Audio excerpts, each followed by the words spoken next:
Some other big stories we're following for you right now and new at 5.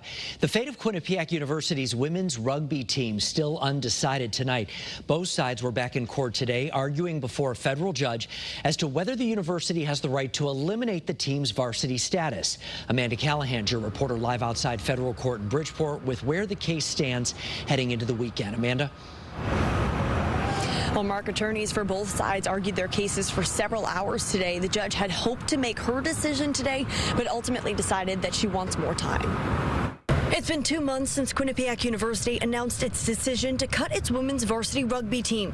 The team itself was created after a Title IX lawsuit in 2009 against the school to create equality for men's and women's athletics. But now that's what's causing them to be replaced by a men's distance track program. Members of the team filed a lawsuit against the school, arguing moving their varsity team to a club sport violates Title IX. And this decision was retaliatory for concerns the women's rugby coach had raised about the equality of women's sports at Quinnipiac, specifically for her team. Today, attorneys on both sides presented final arguments to the judge.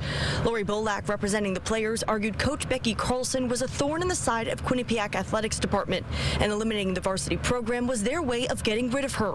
Quinnipiac's attorney says there's no evidence to support that claim, and while Coach Carlson's complaints to the athletics department were noted, not getting everything you want all the time doesn't mean the team wasn't supported. While the judge called the rollout of the decision to cut the team pathetic, she says she wants more time to go back through exhibits from this week and reread any related cases before making a decision.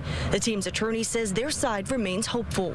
It shows, the women that people care about this. People continue to care about equity in athletics, in college athletics, and we're just really grateful we had this opportunity. The judge has repeatedly called this a difficult decision as to whether or not cutting the team was discriminatory. However, she says she will have that decision this coming Tuesday. Your reporter live in Bridgeport, Amanda Callahan, Channel 3 Eyewitness News.